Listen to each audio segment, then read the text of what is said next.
back with the 5 o'clock news. Welcome back. Today we're going over the emotional effects that books can have on us. Cheers! Welcome. Today we're going to be crowning the book heartbreak queen. I'm pitting books that broke my heart against each other to see which one destroyed me the most. It's the book heartbreak game, and I'm your host, Jesse the Reader. I feel like I need a microphone right now. Hello and welcome to the book heartbreak game.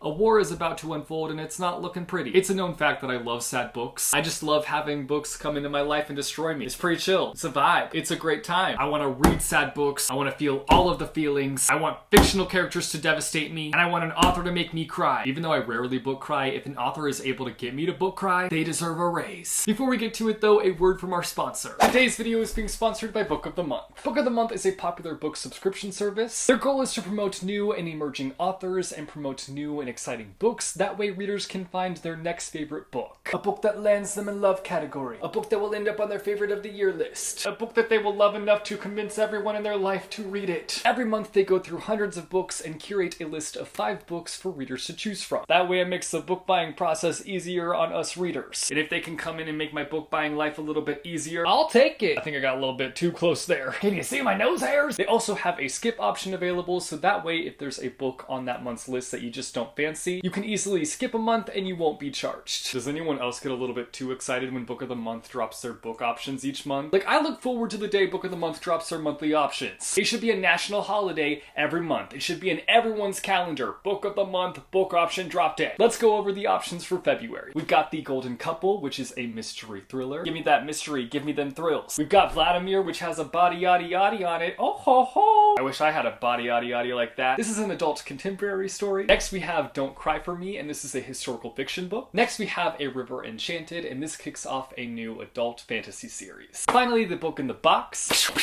The Book in the Box was Peach Blossom Spring, and this is a historical fiction book. We've got a lot of great selections this month, but I think the one that I am the most excited for would have to be Peach Blossom Spring. Is it because I love cherry blossoms and there's cherry blossoms on the cover? Maybe. Is it because I'm tired of winter and spring's in the title? Probably. Is it because I like peaches? More than likely. I feel like this has the potential to be a beautiful and moving story. It follows 3 generations of a Chinese family and their search to find a place to call home. It follows topics of war, migration, and the power of telling stories. This one has definitely jumped to the top of my TBR, and I will for sure be getting to it soon. Book of the Month is an amazing service, and I highly recommend checking them out. It's a great way to get new releases and early releases at a great price. Typically, adult hardcovers can be anywhere from $25 to $50, but with Book of the Month, you can get your first book for only $9.99 using my code, Jesse. I'll be sure to leave a link down below in the description to Book of the Month with more information. Definitely go and check them out. It is now time for the book heartbreak game. Here's how it's gonna go down. I'm going to draw book pairs at random and chart them fantasy football style. I've actually never participated in fantasy football, so I don't know if this is how it goes. And eventually we'll have a heartbreak book queen that will rule my bookshelf. Let's get started. Round 1. Faking Normal by Courtney C. Stevens. This story follows Alexi, who had a traumatic thing happen to her over the summer, and she finds comfort in this newfound friendship that she has with this boy called Bodhi. This one is hard-hitting in what happens to our main character, and unraveling that situation is hard and sad and a stab to the heart. I love putting myself into situations where fictional characters can destroy me, and that's exactly the situation I got into here. Faking Normal is going up against They Both Die at the End by Adam Silvera. This story follows 2 boys who live in a world where you are notified when your death day is going to be, and we follow them as they spend their last day together. This one is interesting because it is sad, but I think because you know where things are going to end up, that it does kind of take away from the emotional punch. Not to say it's not a rainstorm of emotions, because that it is. Like, the direction it led to had me choking back a sob and being welcomed into heartbreak headquarters. Now, which one hurt me the most? I think They Both Die at the End wrecked me a little bit more than Faking Normal, but Faking Normal is right there beneath They Both Die at the End. It just needed a little nudge and it could have taken the crown.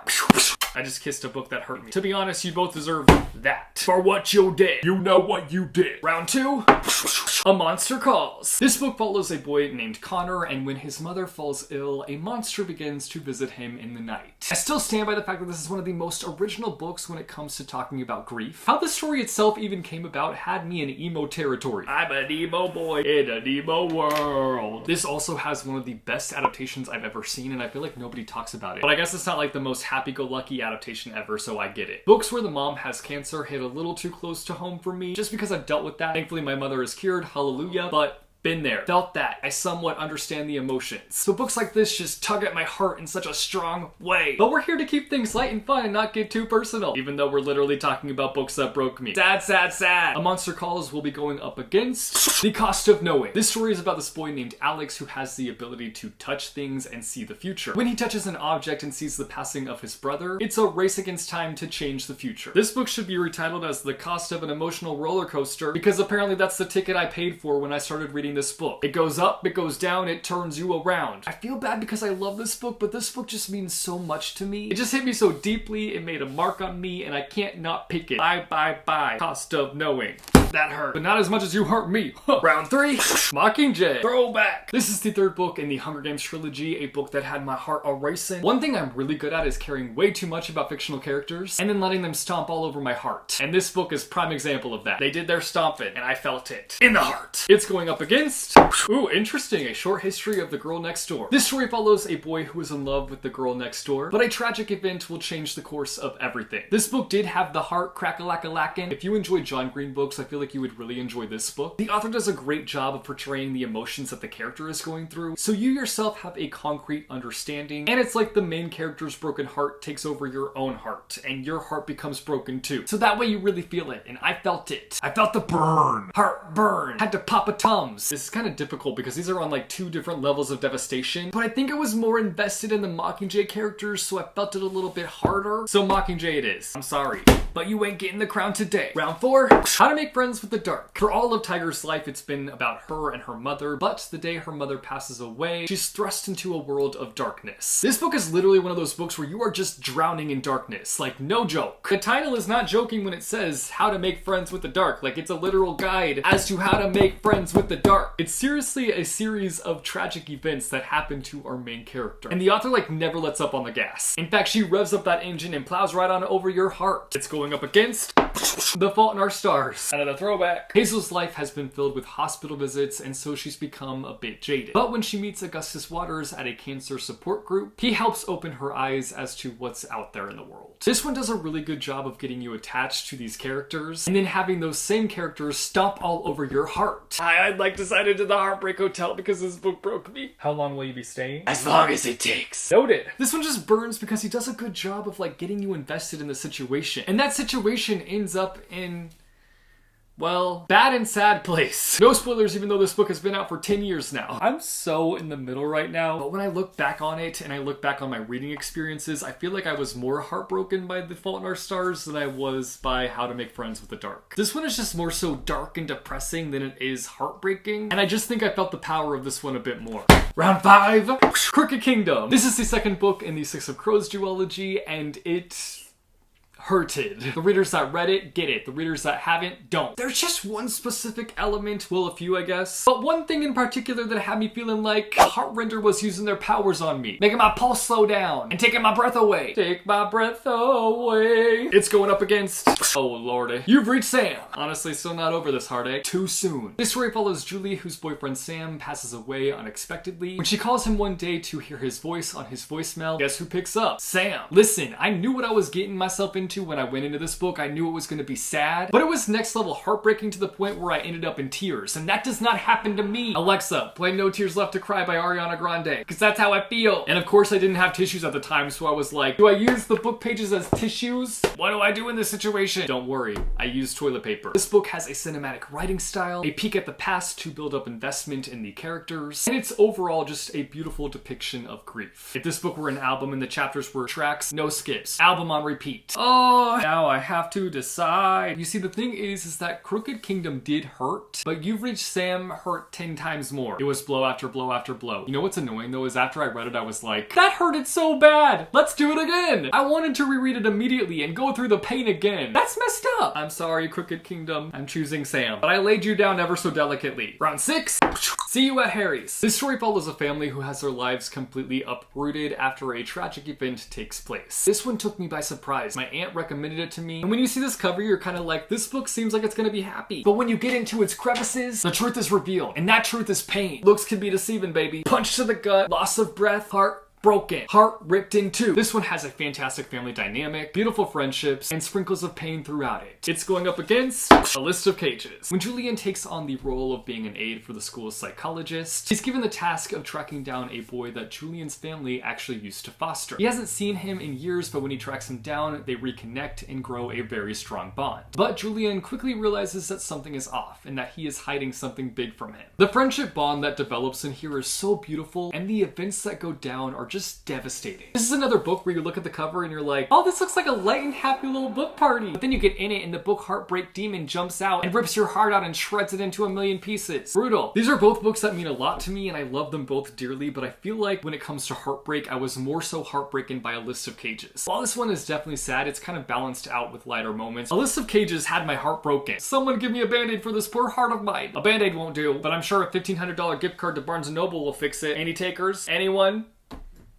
The silence is very loud right now. I'm sorry, you're the chosen one. Round 7.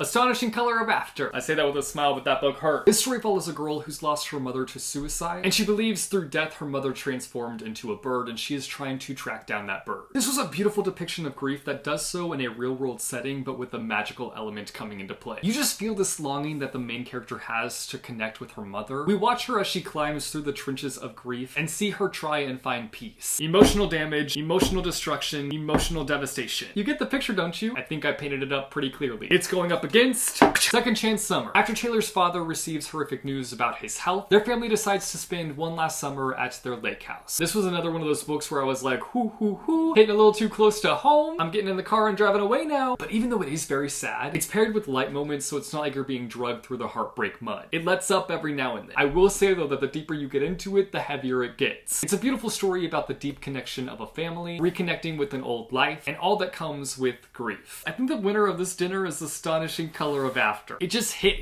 And Second Chance Summer hit, but the Astonishing Color of After hit different. I'm sorry. Okay, final round in this level.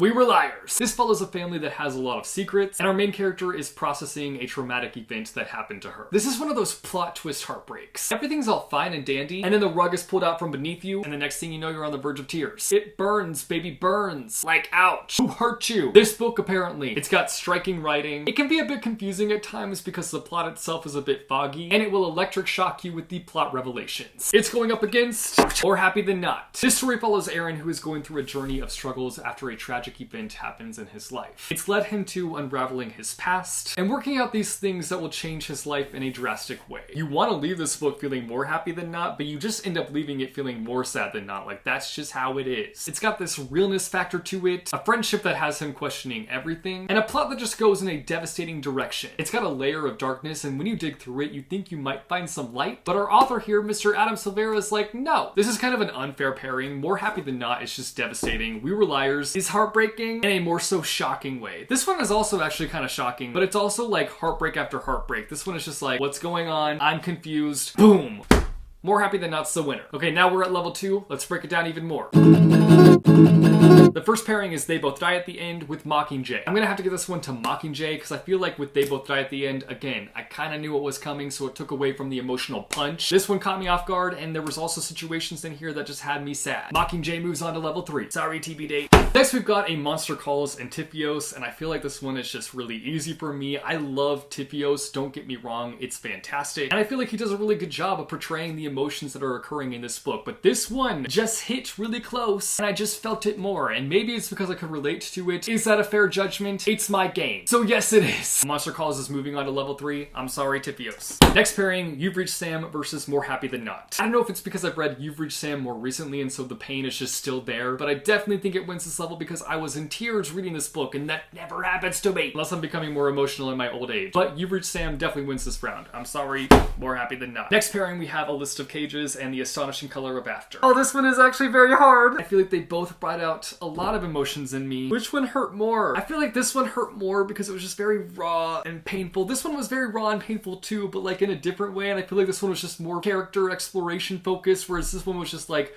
pain, pain, pain. A List of Cages wins this one. Next level. We've got Mockingjay against You've Reached Sam, and no! I love Mockingjay, it's iconic, but this book made me cry. And I know I'm a broken record. I've said that how many times in this video. You've reached Sam made me cry, but like that never happens. And that is a sign to me of a heartbreak when it moves you to like physical emotion. I'm sorry. Next we've got A Monster Calls versus A List of Cages. I think the deciding factor here for me is that A Monster Calls has just had a bigger impact. Like obviously A List of Cages had a very big impact on me as well, but this one, I still to this day feel the heartbreak, which I feel that way about this one too. But I think there's more connections here for me, like it's more personal. I'm sorry, A List of Cages, I will set you down gently. It's the final level. In this corner we have A Monster Calls by Patrick Ness. And in this corner we have You've Reached Sam by Dustin Tao.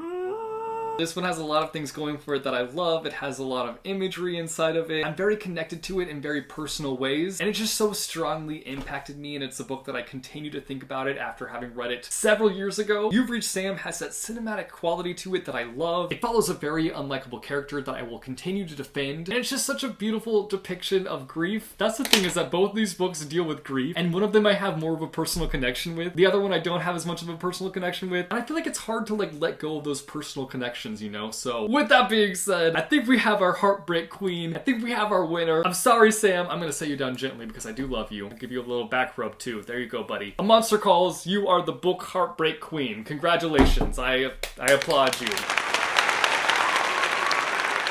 What even was this video? Like, I'm just sitting here now, like, exhausted. I'm like, I just had to relive all the pain that I've suffered because of these books. That is it for today's video, though. I hope that you guys enjoyed it, even though I had to suffer. You guys should let me know down below in the comments what the most heartbreaking book you've read recently is. I want to hear from you guys down below in the comments. Again, thank you to Book of the Month for sponsoring today's video. You can get your first book for only $9.99 using the code Jesse. More information down below in the description. If you like this video, be sure to go and hit that like button. If you want to see more bookish content from me, be sure to go and hit subscribe or go and hit that bell icon and you'll be notified every time I post new videos. As always, thank you guys so much for watching. I hope your day is bright, that tomorrow is brighter. Keep reading what your heart desires, and I will see you soon with a new video. Bye-yo.